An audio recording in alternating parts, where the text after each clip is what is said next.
Paz do Senhor para todos, né? Nesse maravilhoso início de noite, né? Eu queria deixar uma reflexão na palavra de Deus, né? Uma palavra que hoje em dia tem sido pouco pregada, porque a maioria das pregações tem sido falando sobre vitória, sobre bênção, né? Que Deus vai abrir as portas. Mas eu queria pregar uma palavra que ela é essencial para os nossos dias. Por que eu posso dizer isso? Porque esta palavra, ela é a palavra essencial que está na palavra de Deus. Foi uma revelação que Deus trouxe para que nós possamos nos preparar para ir um dia morar com o Senhor. E antes de iniciar essa reflexão bíblica, essa reflexão da palavra de Deus, eu queria fazer uma pequena oração. Então vamos lá, oremos. Justo e eterno Deus, estamos mais uma vez em Tua presença, Senhor, te agradecendo, Senhor, pela maravilhosa oportunidade, Senhor, de chegar aqui nesta noite, Pai, para fazer a Tua vontade, para fazer aquilo que o Senhor propôs em nosso coração, Senhor. E eu quero te pedir, ó Pai, que essa palavra venha alcançar, Senhor, aonde eu não posso ir. Que essa palavra vá, Senhor, a lugares a qual eu não possa ir no momento, Senhor, por conta da distância. Mas a Tua palavra, Senhor, ela é viva e eficaz, mais penetrante, Senhor, que a espada de dois gumes, que penetra até a divisão da alma, espírito e medulas, e é apta para discernir pensamentos e intenções do coração, Senhor. Então, Deus, vai aonde eu não posso ir. Entra nos corações, Senhor. Fala com aqueles, Senhor, que precisam e necessitam ouvir a Tua palavra. É isso que eu te peço, Senhor, e te agradeço, em nome de Jesus. Então, meus amados e queridos irmãos, o texto áureo dessa pregação, né, se está em Amós. Mas antes disso eu queria falar sobre o título da pregação. Então, o título é o seguinte, seria o título Os Últimos Dias. E o tema seria, prepara-te, ó Israel, para te encontrares com teu Deus. Então vamos lá para o texto. O texto se encontra no livro de Amós, do Antigo Testamento, né? Livro de Amós, capítulo de número 4. Amós, capítulo 4, versículo 12. Diz assim a palavra de Deus. Portanto, assim te farei, ó Israel, e por isso te farei. Prepara-te, ó Israel, para te encontrares com teu Deus. Versículo 13. Porque é Ele o que forma os montes, e cria o vento, e declara ao homem qual é o seu pensamento, e o que faz a manhã trevas, e pisa nos altos da terra. O Senhor, o Deus dos exércitos, é o seu nome. Esse versículo, meus irmãos, se nós formos observar no contexto do livro de Amós, nós vamos perceber que o livro de Amós, ele é um livro voltado para o povo de Israel. E o que se trata o livro de Amós? O livro de Amós se trata exatamente dos problemas sociais que o povo israelita estava passando. Por quê? Porque o povo de Israel estava passando por um momento de dificuldade. Nós poderíamos citar o momento em que o Brasil vive. Os políticos que estavam no poder estavam roubando. Os políticos que estavam no poder estavam oprimindo o povo. Os políticos estavam deixando o país exatamente em um momento caótico. Então, a palavra de Deus fala que Deus levanta Amós. A palavra de Deus nos revela que Amós ele era um homem de gado, era um homem de campo. E a palavra de Deus fala que quando Amós se depara com um homem grande, eu poderia dizer homem grande, no sentido de que ele era um homem de poder aquisitivo, né? Então aquele homem, ele diz a ele, olha Amós, olha aqui, veja que a palavra de Deus fala. Amazias, né? Amós capítulo 7, versículo 12, a palavra de Deus diz, depois Amazias disse a Amós, vai-te, ó vidente, foge para a terra de Judá, e ali come o pão e ali profetiza, mas em Betel, daqui por diante, não profetizarás, mas porque é o santuário do rei e a casa do reino. Respondeu Amós e disse a Amazias: eu não era profeta, nem filho de profeta, mas boieiro e cultivador de sicômoros. Mas o Senhor me tirou de após o gado, e o Senhor me disse: vai e profetiza ao meu povo de Israel. Meus amados e queridos irmãos, se nós fôssemos voltar para o contexto desse texto, nós vamos perceber que a palavra de Deus, ela é viva e eficaz, né? Mais penetrante que espada de dois gumes. E a palavra de Deus, por ser viva, ela não fica presa somente ao contexto do passado. Então, se nós formos contextualizar esse texto, é como se Amós ele fosse um profeta, um pregador de hoje em dia. E se Amós vivesse hoje em dia, ele estaria pregando lá em Brasília. Ele estaria pregando contra esse governo. Ele estaria falando acerca da palavra de Deus. Ele não estaria preocupado com a religião do rei. Ele não estaria preocupado com a religião do presidente. Ele estaria preocupado se a nação ela estava de acordo com a vontade de Deus. Nós percebemos nesse contexto que Amós, ele não era um homem que foi escolhido pelo homem. Ele não era um homem porque outros escolheram para ele ser profeta. Mas foi porque disse Deus: vai-te a Israel e profetiza. Veja o que Deus disse, para não errar nas palavras. O Senhor disse assim, ó. O Senhor, aí ele diz assim, vê só o que Amós disse. Mas o Senhor, Amós 7, versículo de número 15. Mas o Senhor me tirou de após o gado. E o Senhor me disse: vai e profetiza ao meu povo de Israel. Você, meu irmão, que muitas vezes tem se perguntado: eu posso ser um profeta? Eu não sei se eu tenho chamada. Mas se você tem chamada, Deus ele vai te chamar. Mas é claro que você tem que fazer sua faculdade, você tem que estudar. Não quer dizer que você vai deixar tudo. Mas no tempo certo, se você tem chamada, Deus ele vai te chamar. E ele vai te dizer: olha, deixa o teu trabalho. Sai do teu trabalho e vai e profetiza a casa de Israel. Então, meus irmãos, quando nós voltamos para o texto do capítulo 4, versículo 12, falando ainda sobre o contexto, nós vamos entender que se referia ao julgamento de Deus que ele traria sobre o seu povo. Então, Deus, ele se põe de pé para julgar o seu povo que estava vivendo não de acordo com sua palavra, mas fora da sua palavra.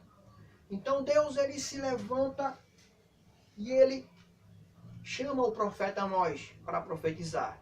Então ele diz: prepara-te, ó Israel, para te encontrares com o teu Deus. Meus irmãos, contextualizando esse texto em uma linguagem escatológica. Então a palavra escatologia, ela vem do grego, scatos, que significa último. Logia, estudo, ou doutrina, ensino, ou palavra. Então, meus irmãos, a palavra de Deus aqui nos fala que Deus ele quer que nós venhamos a nos preparar. Nós vemos aqui nesse texto duas lições. Primeiro, se preparar. E segundo, se encontrar com o rei. Se encontrar com Deus. Então, meus irmãos, falando acerca de preparação, né, nós poderíamos entender várias coisas. Mas uma coisa é, antes de falar sobre a preparação, antes de falar sobre o encontro com Deus, eu poderia falar acerca da volta de Jesus. Então, meus irmãos, muitas vezes quando nós vamos a um culto festivo, né, o tema é: Jesus está voltando, o rei está voltando, Jesus está vindo buscar a sua igreja, a noiva está pronta, ataviada para o seu noivo. Então, meus irmãos, será que o pregador também vai falar sobre a volta do Senhor Jesus? Será que o pregador não tem mais criatividade? Será que não tem mais outro assunto para falar? Será que eles não sabem falar sobre outra coisa além da volta do Senhor Jesus? Será que não tem outro assunto? Quando nós vamos a uma festa do conjunto, né? A festa, ela tem por nome, Jesus está voltando. Quando nós vamos para uma festa de uma comissão, a festa, o tema escolhido é Jesus está voltando. Será que eles não têm mais criatividade? Quando nós vamos para uma festa dos adolescentes na igreja, também tem lá o tema, o Senhor Jesus está voltando. Ou os adolescentes esperam a volta de Cristo. Ou, Maranata, ora vem Senhor Jesus. Se nós vamos para uma festa de um grupo jovem, talvez o tema também tenha esse título, Jesus está voltando. Oh, glória a Deus. Se nós formos, talvez para uma festa de um conjunto musical, a festa, ela tenha por tema, Jesus vem. Quem sabe, em um congresso de jovens, em um congresso de adolescentes, o assunto seja, Jesus está voltando. Será que eles não têm criatividade? E quando nós chegamos muitas vezes em um culto de oração, em um culto festivo, em um culto de doutrina, a palavra é exortativa falando, Jesus está voltando. E às vezes se levanta um profeta e diz, prepara-te, ó igreja, porque eu estou voltando. Oh, glória a Deus. É maravilhoso ouvir a voz de Deus. É maravilhoso. Eu posso dizer, não é falta de criatividade. Não é porque o profeta seja falso. Não é isso. Não é porque os grupos da igreja não têm mais criatividade. Eles só sabem falar sobre a volta, sobre a volta, sobre a volta do Senhor Jesus. Mas não é isso. Mas é o Espírito Santo falando que Jesus está voltando, exortando a igreja para se preparar para a volta do Senhor. Glória a Deus. Então, o Senhor Jesus, Ele está voltando. Então, na realidade, como eu já falei, não é falta de criatividade, mas é o Espírito Santo falando no nosso coração. E a palavra de Deus fala, quando o Espírito Santo falar ao teu coração, não endureçais o vosso coração. Muitas pessoas, meus irmãos, vivem nessa terra como se o Senhor Jesus não fosse mais voltar. Muitos até mesmo da igreja estão assim, glória a Deus. Muitos não se importam mais com a volta de Cristo. Estão focados em dinheiro, em fama. Oh, glória a Deus. Aleluia. Aleluia. Estão voltados para o que o mundo deseja. A palavra de Deus fala, aonde estiver o teu coração, né? Vamos lá. Vamos ver esse versículo, né? Mateus capítulo 6, para não citar errado. Mas a palavra de Deus fala, se não me engano, aonde estiver o teu coração. Eu não lembro muito bem, mas vamos lá, vamos ler aqui. Mateus capítulo 6, versículo de número 21. Porque onde estiver o vosso tesouro, aí estará o vosso coração. Então guarda essa palavra no teu coração. Porque onde estiver o teu tesouro, o vosso tesouro, aí estará o vosso coração. Mas antes desse versículo, a palavra de Deus fala, não ajunteis tesouros na terra, onde a traça e a ferrugem tudo consomem, onde os ladrões minam e roubam, mas ajuntais o tesouro no céu, onde nem a traça, nem a ferrugem consomem, e onde os ladrões não minam e nem roubam. Então veja a importância de guardar o nosso coração. O livro de Provérbios fala, guarda o teu coração, porque dele provém as saídas da vida. Então, meus irmãos, a palavra de Deus é clara. Jesus, Ele está voltando. Então, nós falamos que não é falta de criatividade. Não é falta de criatividade minha estar falando sobre a volta de Jesus. Mas é tempo de se preparar. Aí você pode me perguntar, meu irmão, por que se preparar? Você que acha que Jesus não está voltando. Você que diz que é ateu. E diz, Deus não existe. Ah, é? Se Deus não existisse, meu irmão, a palavra dele não estava se cumprindo. Aí você pode me dizer, ah, meu irmão, a palavra de Deus não está se cumprindo, porque eu não vejo nada. Ah, é? Eu comprovo agora na palavra de Deus que você está errado. A palavra de Deus está completamente certíssima. Texto com texto, está tudo de acordo com o que Deus quis. Se nós formos observar Mateus capítulo 24, versículo 3 ao 14, lá você vai ver todos os sinais que Jesus falou. Os discípulos perguntaram a Jesus, Senhor, qual é o sinal da tua volta? Quando nós saberemos o dia que o Senhor vai voltar? Aí o Senhor Jesus disse, olha, acautelai-vos que ninguém vos engane. Mateus 24, versículo 4. Aí Jesus diz, acautelai-vos que ninguém vos engane. Porque muitos sinais, porque muitos virão em meu nome, dizendo, eu sou o Cristo, e enganarão a muitos. Um exemplo disso, aquele Henri Cristo, dizendo que é a encarnação de Cristo. Aquilo ali é um falso profeta. Porque ninguém pode reencarnar Cristo. Ele só veio uma vez reencarnado. Mas ele subiu, ressuscitado, com o corpo glorificado. E voltará com o corpo glorificado. Então a palavra de Deus diz também, ouvireis guerras e rumores de guerras. Eu acredito que essa palavra rumor, ela esteja falando acerca de falar sobre guerra, né? Rumor de guerra, barulho de guerra, né?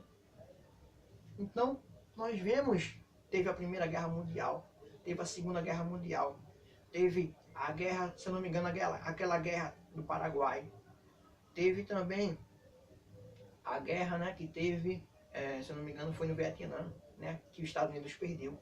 Morreram não sei quantos milhões de soldados. Então veja que a palavra de Deus está se cumprindo. Aí o Senhor Jesus diz, não vos assusteis, porque é mister, é necessário que isso aconteça, mas ainda não é o fim. Aí Jesus diz, porque se levantará nação contra nação, né, como citamos aqui, a guerra mundial, né, nação contra nação. Nós vemos hoje, atualmente, né, rumor de guerra, Estados Unidos contra Coreia do Norte, estão tentando ver alguma coisa para não haver guerra. Os Estados Unidos não quer guerra, mas se for necessário, né, eles dizem que vai ter guerra. Então veja que pode ocorrer a Terceira Guerra Mundial.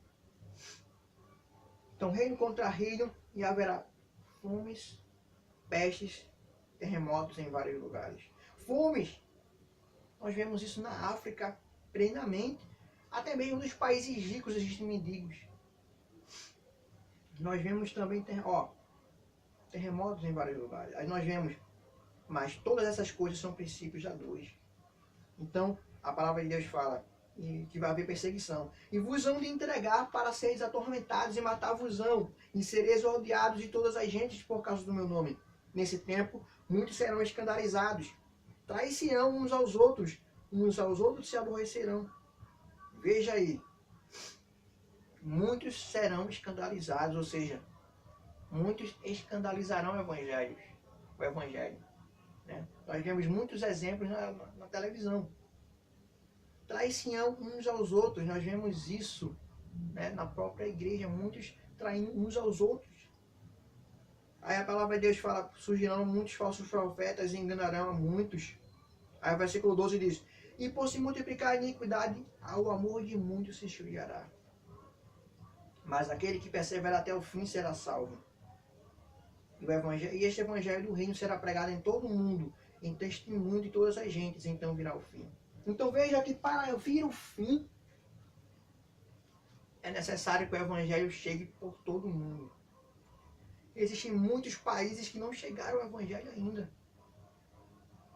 Então, meu ponto de vista é esse, quando o evangelho chegar em todo mundo conhecer o evangelho, aí Jesus vai voltar. Porque seria injusto da parte de Deus se a pessoa não conhecesse o evangelho, né?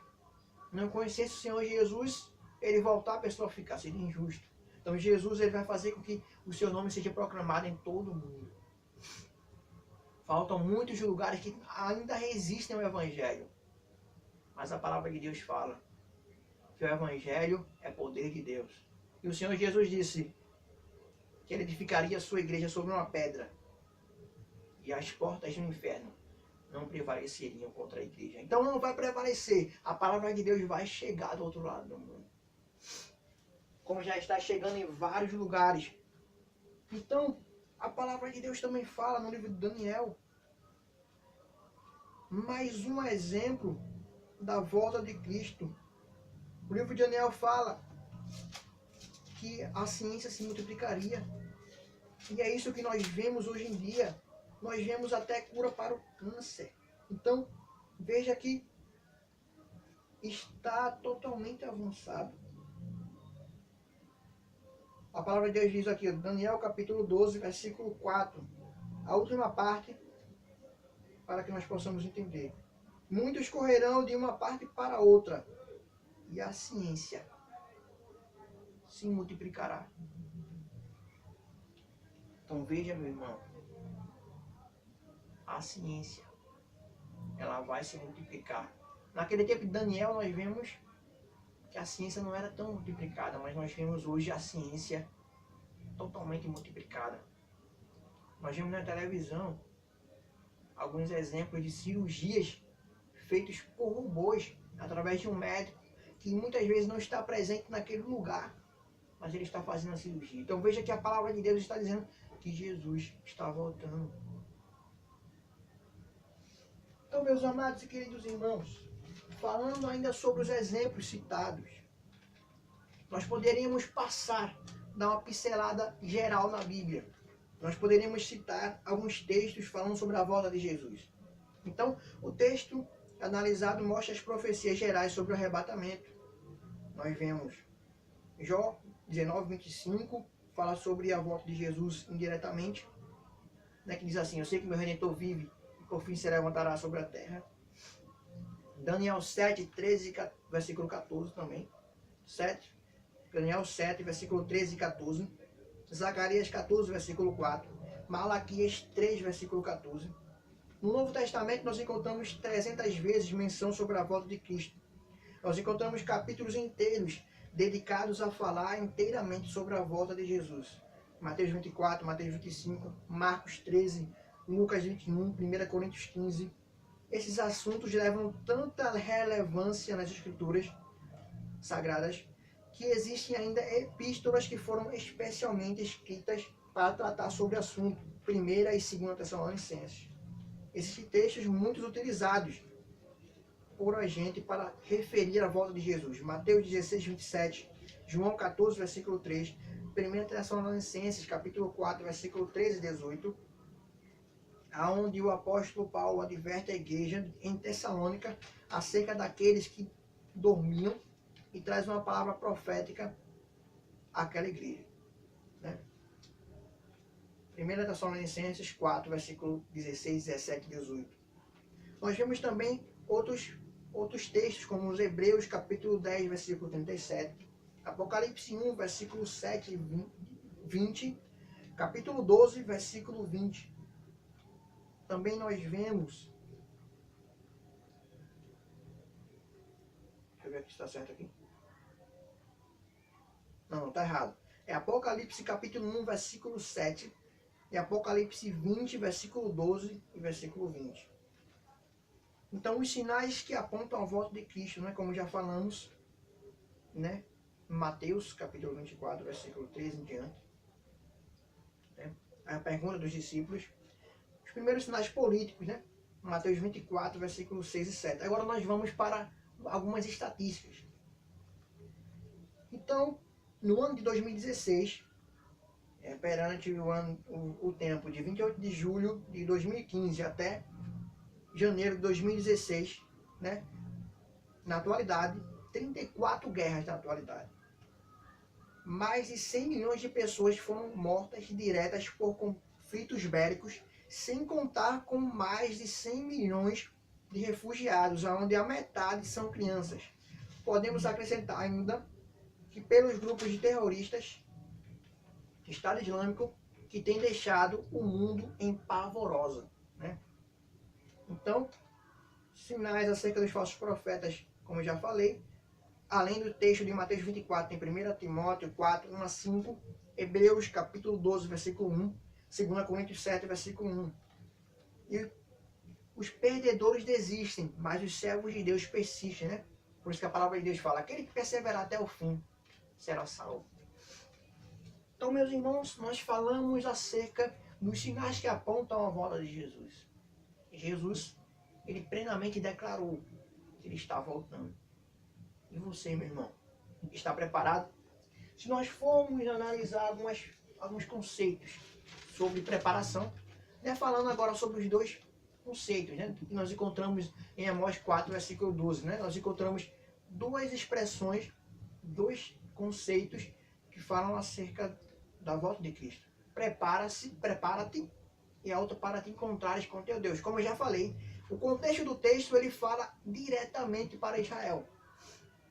Mas nós poderíamos utilizar o texto, né, contextualizando com o arrebatamento, com a escatologia.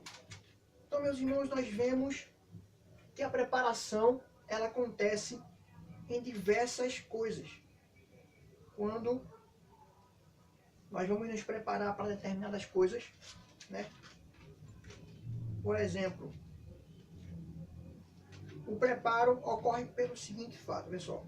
Nós poderíamos, por exemplo, quando nós vamos nos preparar para um vestibular, para passar em um vestibular, né?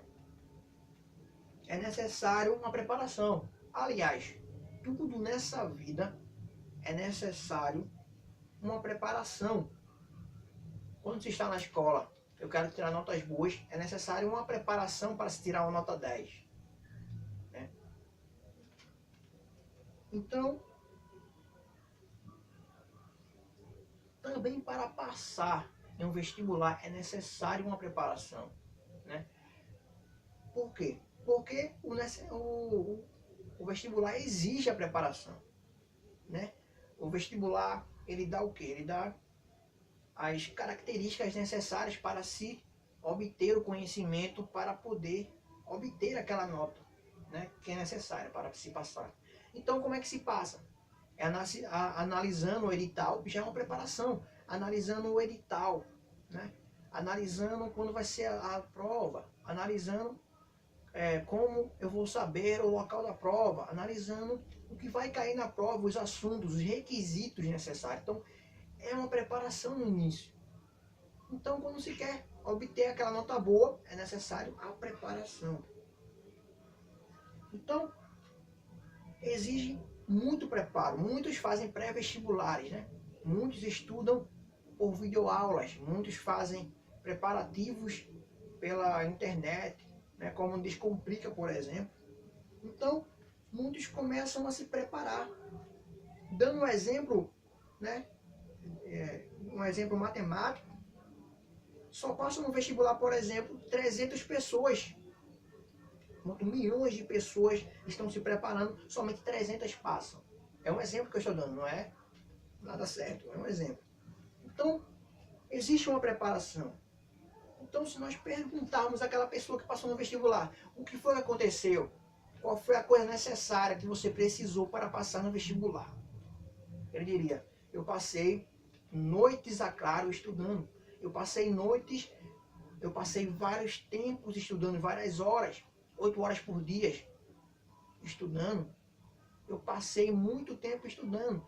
Eu deixei, né, de ir para um cinema, eu deixei de ir para um shopping, eu deixei de me divertir, né, para estar me preparando, para estudar, para conseguir passar no vestibular. Então, tudo nessa vida existe um preparo. Existe, né, uma preparação, existe um esforço. Quando se vai à igreja, as pessoas, elas não vão com a roupa do trabalho, elas não vão com a roupa da escola, mas ela toma um banho, coloca um perfume, um desodorante, usa a melhor roupa, o melhor terno, a melhor gravata, a melhor camisa e vai buscar o Senhor. vai falar com Deus e ouvir a sua voz. Então tudo nessa vida tem um preparo, né? Então, quando vemos um coral cantando, existe um preparo, existe um momento que eles tiveram de preparação, ou seja, existiram ensaios